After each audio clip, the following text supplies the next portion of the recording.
Time to elevate.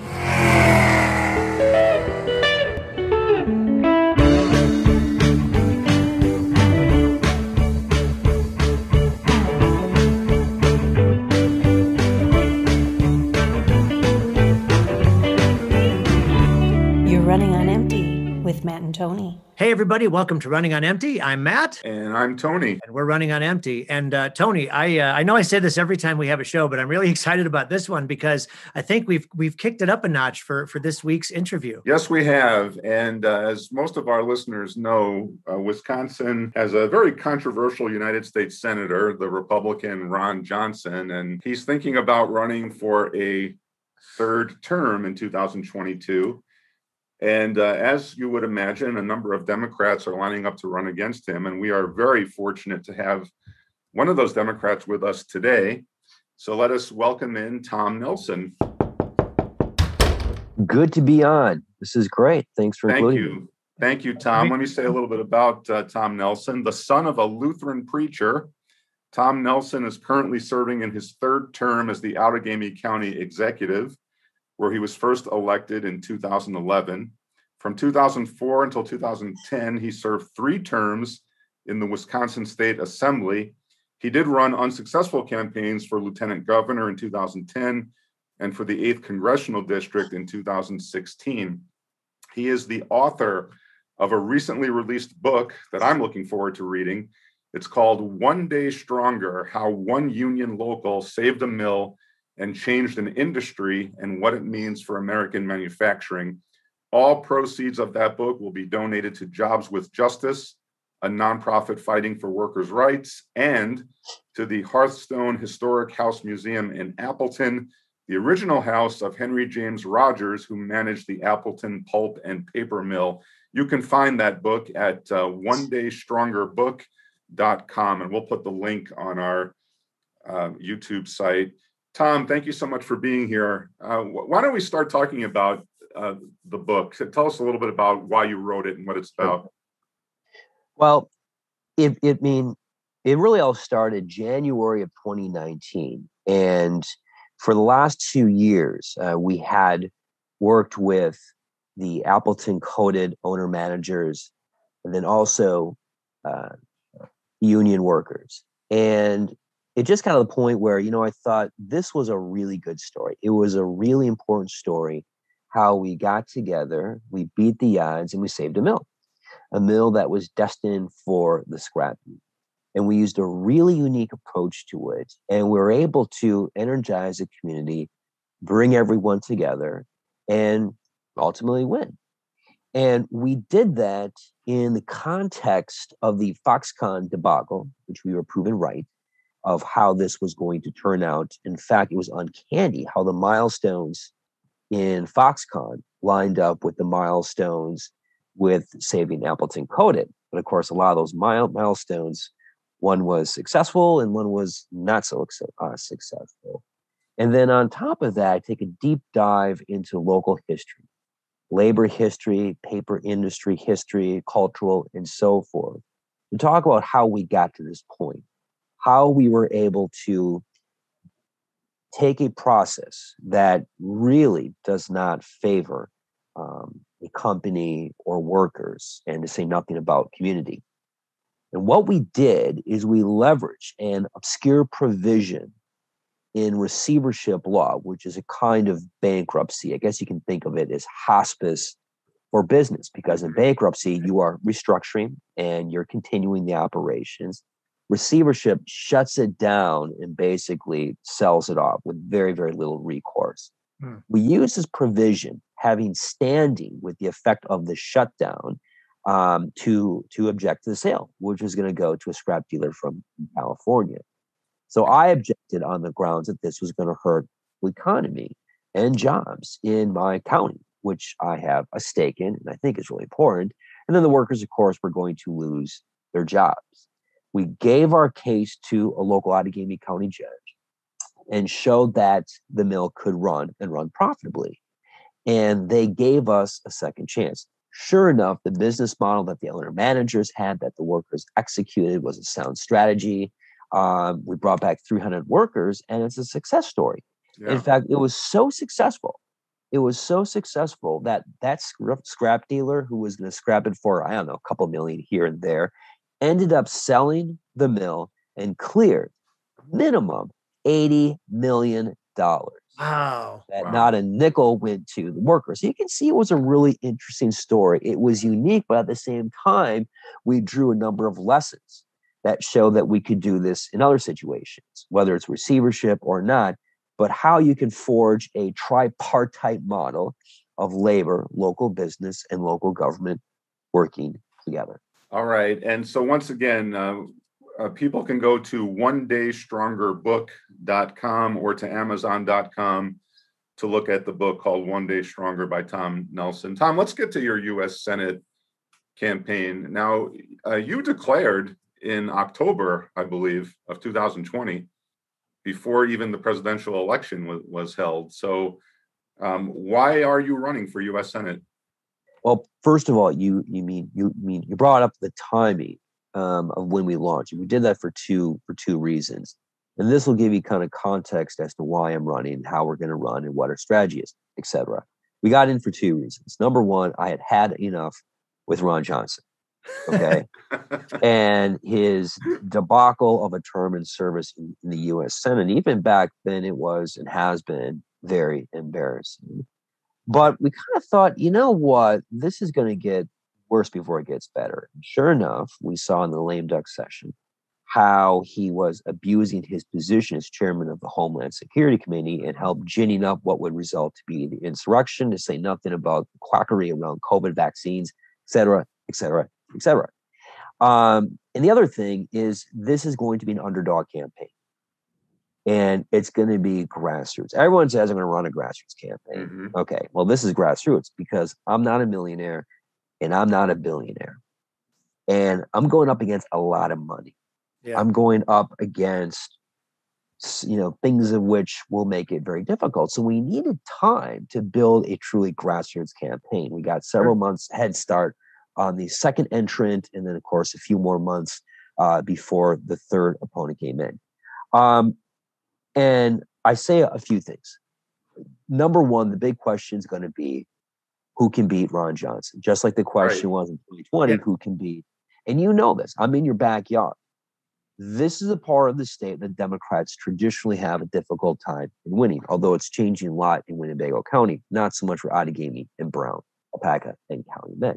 But I've been able to win 6 times, 3 as county executive and 3 as a member of the assembly. We confirmed that. We did a poll a couple months ago that showed that in Dean, if the election were held today, I would be beating Ron Johnson. So that's a reason too. I believe that if you have an opportunity to go and affect constructive social and political change, you can do that. You must do it. Anything less is political cowardice. So I got in knowing that I've got a great chance to win. The second thing is I don't bring a unique approach to this campaign. My history and my experience is yours. I grew up in a working class neighborhood, Carolyn Drive, Little Chute, Wisconsin. All the dads worked at the paper mill. My dad wore the white collar. He was clergy. At a young age, I learned 2 things. The importance of serving your neighbor. My dad found it in the ministry. I found it in elective office. Number 2, the importance, the value, and the contributions of working families on Carolyn Drive, working class neighbors all over this country. If you want to go to Washington and fight for working families, which everyone says, you need to have walked in that shoes. I walked in the shoes. I grew up in those shoes, and not just in the neighborhood, but I did the full Wisconsin. Okay. Right. I worked on my uncle's dairy farm. I bussed tables at a supper club. I stocked shelves at the local grocery store. I shared a paper route with my grade school friend, and I worked at a paper mill. So I have a pretty good idea of what's going on in Wisconsin, what the challenges and what they are facing. I'm running for U.S. Senate because I want to see the economy work for everyone, not the millionaires and the billionaires, people like Ron Johnson. They have had it great. Especially Ron Johnson, who's basically handed a business. His father-in-law was his sole customer for years. That's how he made his money. Instead of giving back, he's made it more and more difficult for working families. Voting for tax cuts for the rich that he benefits from, champion outsourcing, champion creative destruction, Sure. making the fight against COVID that much more difficult.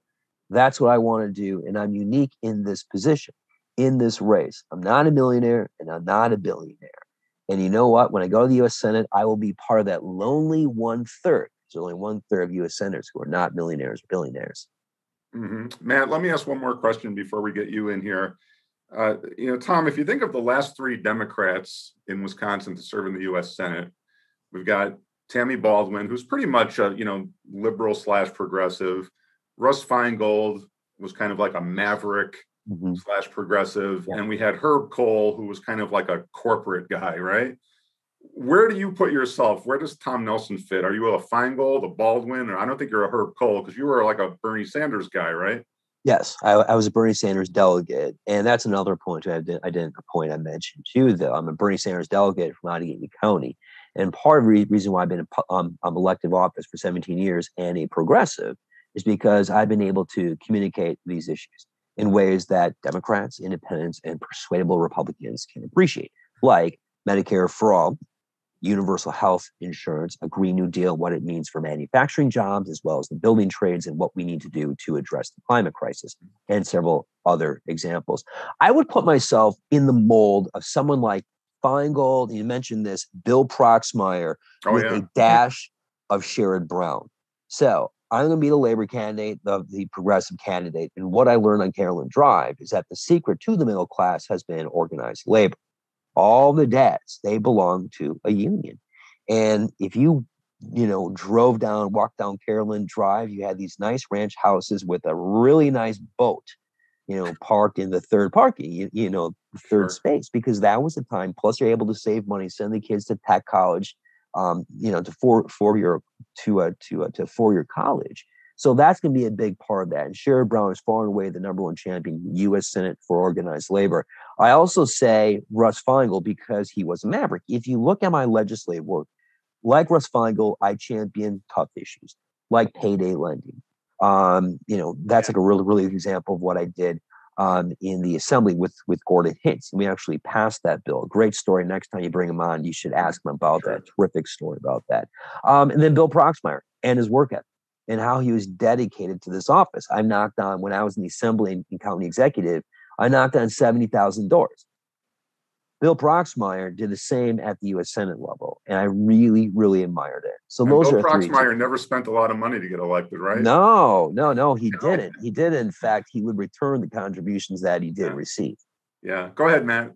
When I was a kid, actually, I was just back in Racine this last weekend, but I remember, sitting at St. Luke's Church on the corner, and we went to church there, and every year Bill Proxmire would be walking that entire parade route, shaking hands. I shook his hand so many times, and my dad and him were actually friends, but way back in the day when he was with the fire department. I mean, big supporter of that. So, that's very encouraging to know. And I think Tony's going to have maybe some question on this later, but, with regards to education, Wisconsin always used to be like this big educational state, and it's kind of fallen by the wayside with regards to that. So what's your take on how Wisconsin can kind of turn things around with regards to education? Well, I think one of the things that really hurt schools, first of all, Scott Walker, what he did to school budgets. The other thing too, though, is in recent years, the commitment from the state for 2/3 funding was really slipping. And by the time it got to Scott Walker, it was kind of like, here's the final nail of the coffin. Right. So I think what you can do, so it's kind of difficult. It's difficult at a federal level to be able to affect, what is effectively a local policy. The local policy is supported by state policy. And one thing that we can do, and President Obama showed us in 2009, there was the race to the top. And so those were incentives to support schools. I think it makes all the sense in the world to have the federal government come down and aid and help those school districts. Because what happened in 2010, you saw all these states go red. And if you look at all these states, not just Wisconsin, though, but states have had major cuts in education. And that's a big problem. So I think because of that, we need to raise the level, raise the bar, make sure that there's a level playing field. And the only way that you can do that across the country on a national basis is to have support from the federal government at a national level. Second thing, going back to what I talked before, is organized labor. We need to make sure that our teachers have the right to organize. Not just teachers, all workers need to be able to do that. Why? Sure. Because that's way, number one, how we can rebuild the middle class. And two, we can attract good teachers to districts that we're able to compensate them, because it's hard work. Being a teacher is hard. We have some class, like 35 kids imagine that. How on earth do they do that? So, those are a couple of things I would do. Excellent. Or those are, a few approaches. And there are things we can do at a federal level with regard to labor law that could make it easier for teachers to organize. Tom, you mentioned, or I have read that you support the so-called Green New Deal.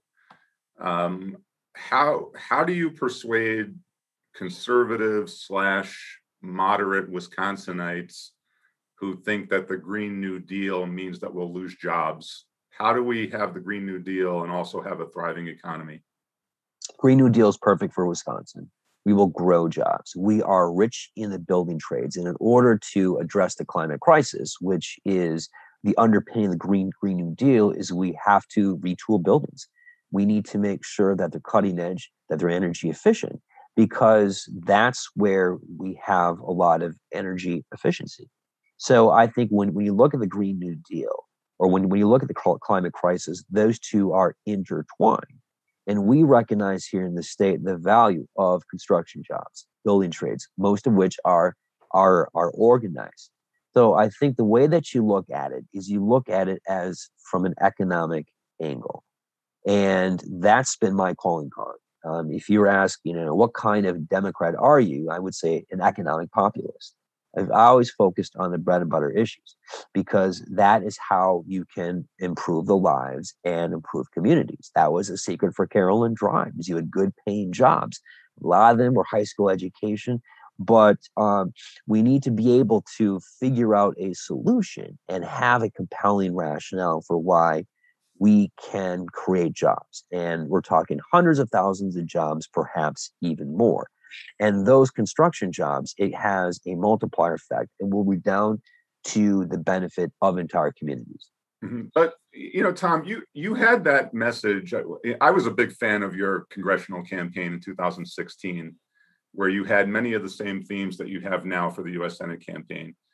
And, you didn't win that campaign in 2016, right? And, you lost to a guy who calls himself a moderate to conservative Republican, right? Mike Gallagher. But, Matt's going to have a question about this. In fact, Matt, maybe we could throw it in. Was that 2016 race? Do you think that you lost that because of gerrymandering? In other words, do you think that the message that did not prevail for you in that congressional district is going to prevail for you statewide? Because obviously the whole state is not gerrymandered. I think two things. Tough year, and I learned lessons.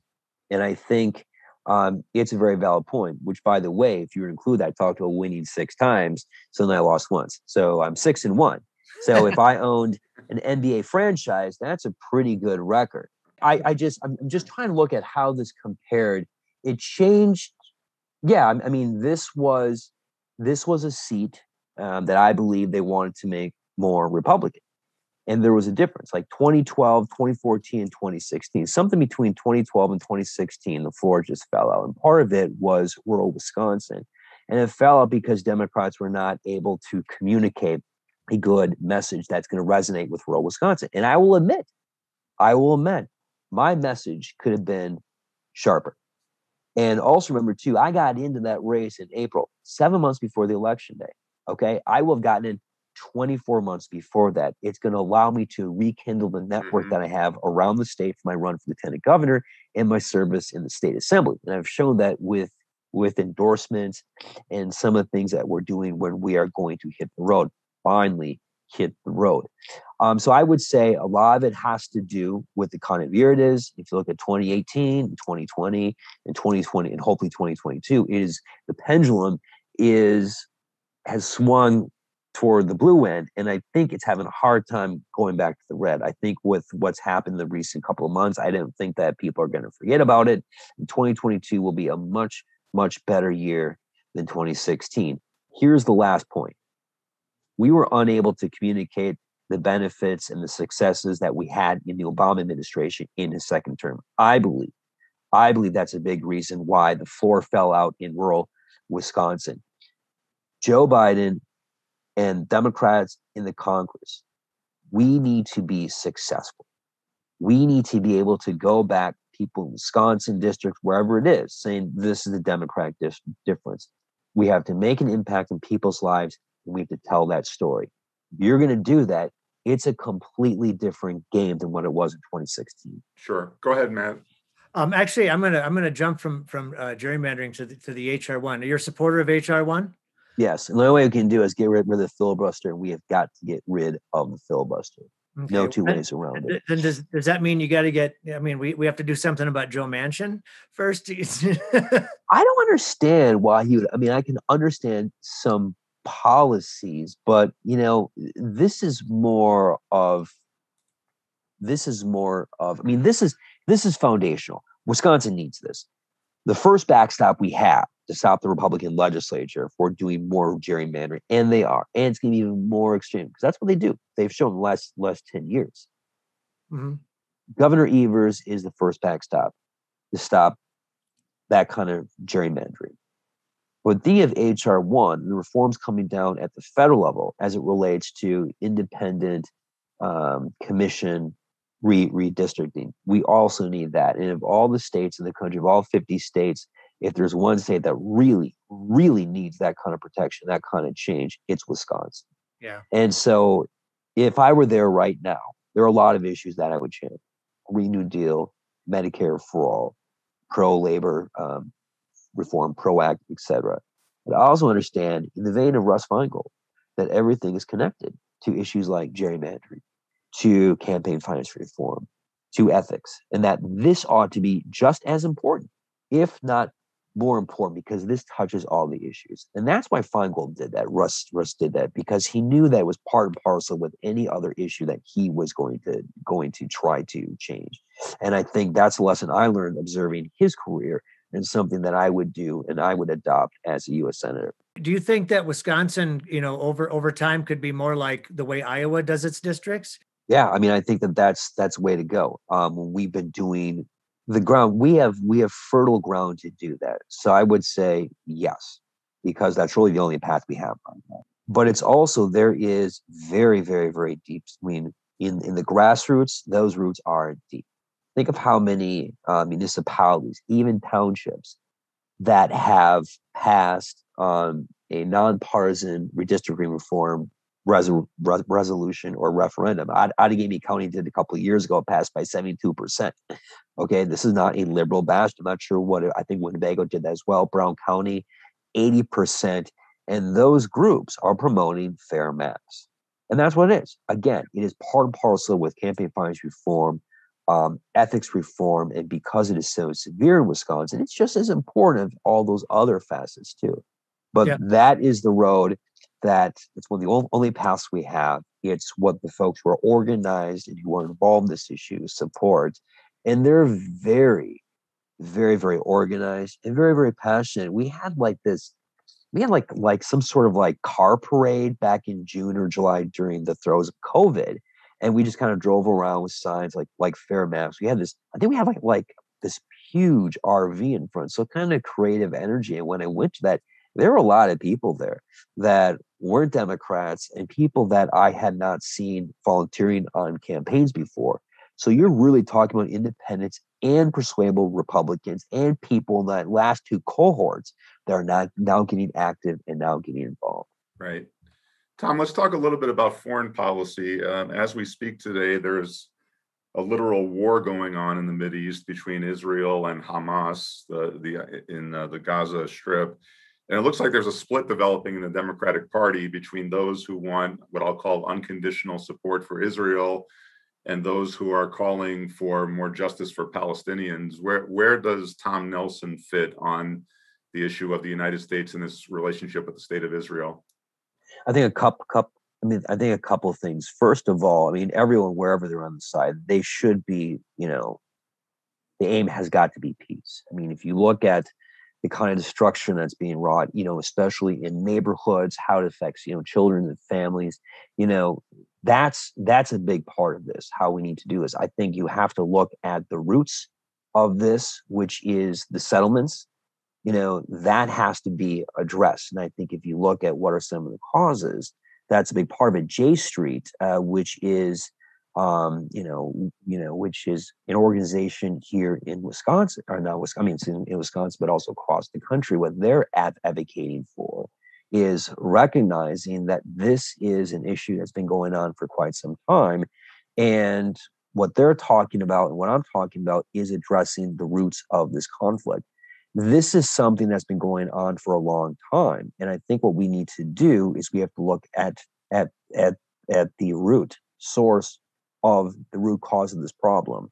Now, what we do in the meantime, I mean, we have got to stop what's going on right now.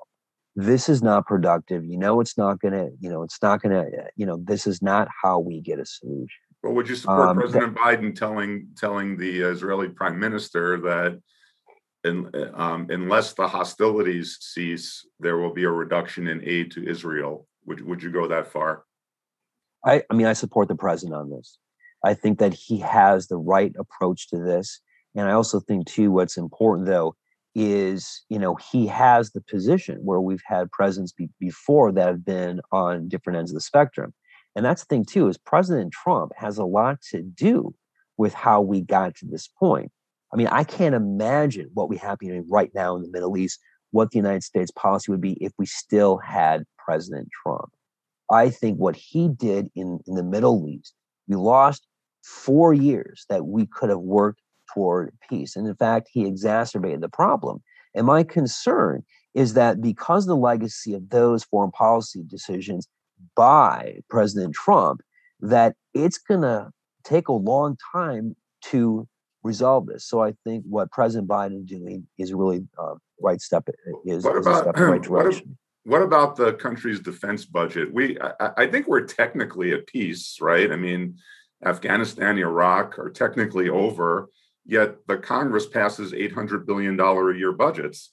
And you're talking about a lot of enhanced social programs. Do you think it is time to make meaningful, substantive cuts in the defense budget? Is that what a Senator Tom Nelson would support? I think we have to do is some people say we need an across the board cut. And I think what we need to be is we need to look at exactly where our dollars are going. What I would advocate is to make sure that our troops are being paid adequately. I mean, I know several people that are in the military. I have family who serve or are serving, and the way that they are treated by this government, it's, we do one thing by saying, support our troops, but we don't back that up with dollars. When these budgets go through the Congress, that is often intertwined. That's part of the budget with, whether it's the hardware or other types of facets of the defense. But we need to take a hard look at that and how it got to the point where we have these massive budgets in peacetime. But right. Here's the thing, too. There was a good article, I forgot if it was in, I think it was in The Nation, that talked about the incentives for us to have these types of wars, where it goes on for 15 years and 20 years. Let's be honest. There's folks out there that make a lot of money off of these wars. Oh, yeah. And I think you look at what we were investing on, what we were purchasing 10 years ago or 15 years ago, especially since we're moving out of Afghanistan. We need to look at what we've been spending there and ask ourselves, do we really need this anymore? This war has ended. What we were making for this war, do we really need that anymore? And if we're pulling out of this theater, that's an area that we can save a lot of money and in turn use those dollars to invest in our communities, right. Whether it's healthcare reform, a Green New Deal. And keep in mind, too, part of the Green New Deal is creating jobs. And those are jobs that can move between different sectors and different industries, especially around here where we are rich in the building trades and manufacturing. Wisconsin's consistently one of the top 1, 2, or 3, top 3 manufacturing states in the country. What part of that defense buzz is actually going towards veterans? I mean, we seem to be, wanting to always be on the attack, but once they come back home, it seems that that's always been a huge area of discussion. That's where I'd like to see a lot of the money go. I mean, I know a lot of vets, especially, with mental health care and things like that. I have a friend that had a PTSD meltdown in a movie theater that I don't wish upon anyone. And I mean, obviously he's not alone in this. So what kind of help is he getting?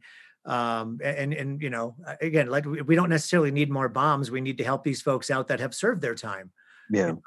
So do we know what that is, or what percentage of that budget goes towards veterans care? Well, I mean, right now, not enough. And the reason why I say not enough is because it's, county government. Each county has a CVSO officer. And in our county, we have a lot of folks there that are working with veterans who cannot get the benefits that they deserve.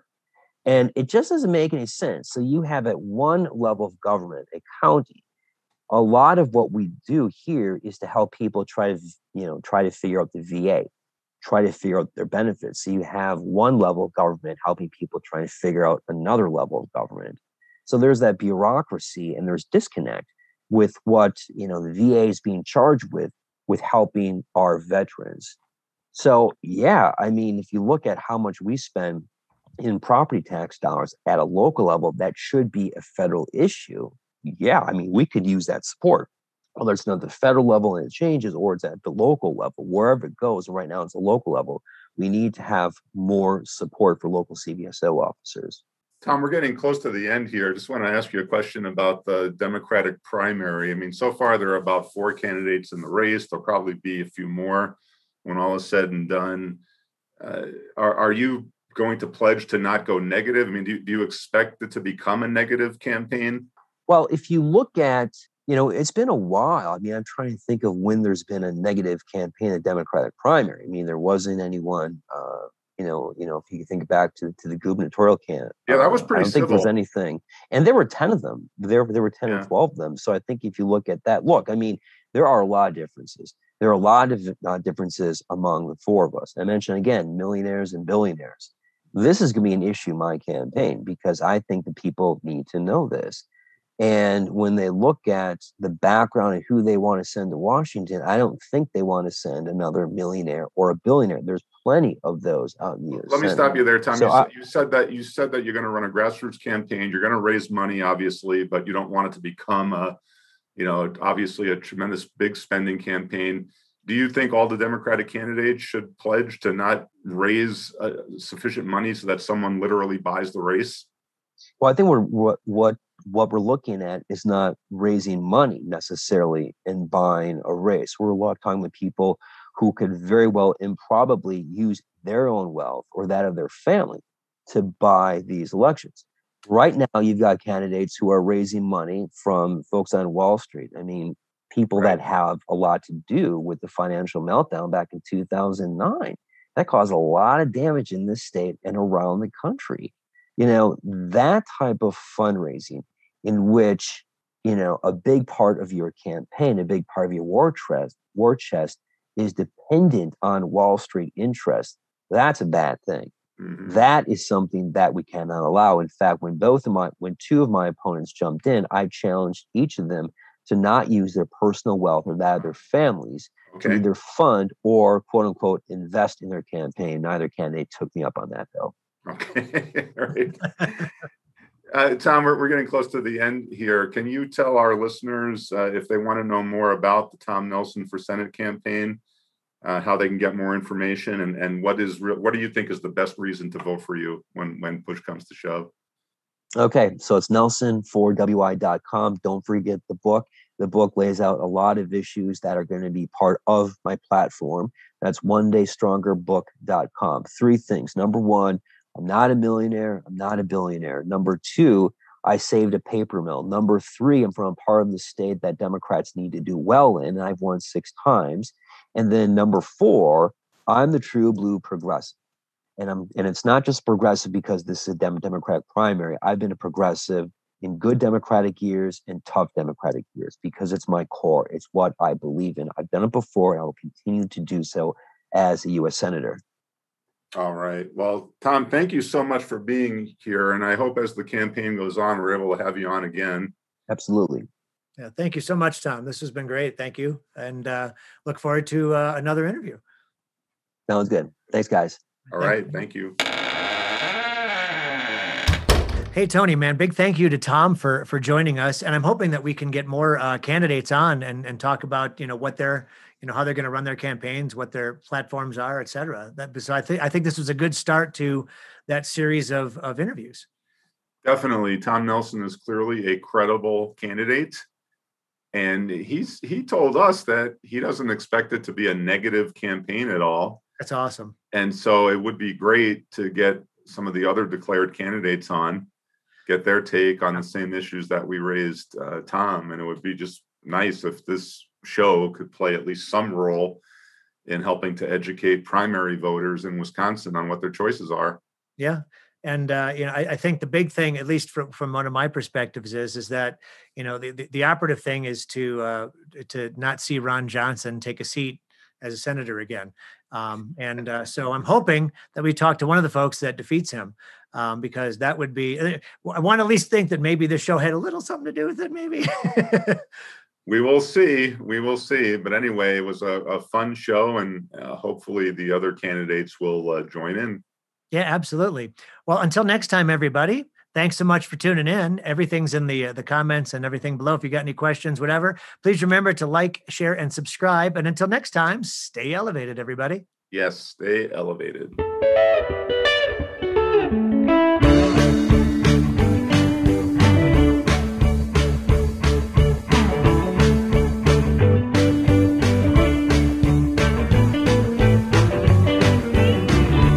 You're running on empty with Matt and Tony.